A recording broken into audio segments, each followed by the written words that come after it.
I want to talk a little bit about Isaiah Thomas. ESPN's Dave McMenamin has a story out saying IT will not play in the Cavaliers-Warriors Christmas Day game, but he is now targeting the first week of January as a return from his hip injury.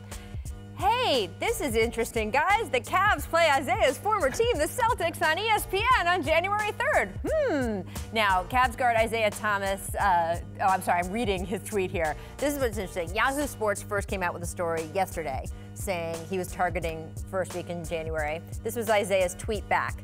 Isaiah Thomas targeting the first week of April to make his debut, league sources tell IT. And then he added, I guess all you have to say is league sources and your article is legit, whatever, LOL.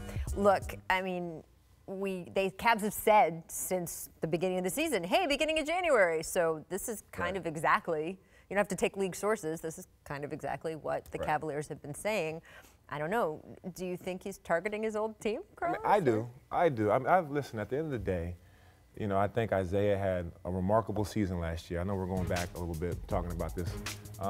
He was a lot of my kids' friends. They loved Isaiah Thomas as the best point guard in the league last year, and he had a hell of a year.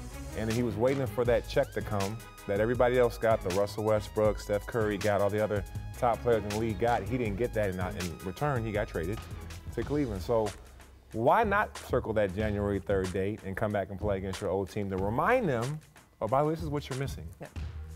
This is really personal for him. I mean, he says upon the trade that he might not ever speak to Danny Ainge again. Danny Ainge fires back and says, what do we owe him? So I can't imagine it's not factoring in. I mean, listen, I'm always the guy who errs on the side of caution. I mean, look, they're playing great. Yeah, obviously you need to get him back and integrate him into a team who he hasn't ever played with. But I would be cautious. But I'd also, come on, I'd love to see him play on January. I mean, imagine that's his first game. I mean, I think this still is being cautious. Not being I think he's kind of almost ready. I think if they wanted to, they could rush him in before Christmas Day. But this team doesn't practice very much. I think it'd be hard to get him time on the court with his teammates. And then that Christmas Day game, it's so big. There's so much pressure. I think that would be the not cautious thing. I think this beginning of January target is cautious. I sat down with him recently. We're going to have an interview that will air soon here on ESPN. And I just made the sort of comment. I said, oh, and I want to talk to you about a few dates on the calendar. You know, the beginning of January, you play Boston. And he looked at me and he goes, January 3rd. He knew. I mean, he knew right away. He's aware of the date. Isaiah Thomas is aware of a lot of things, people.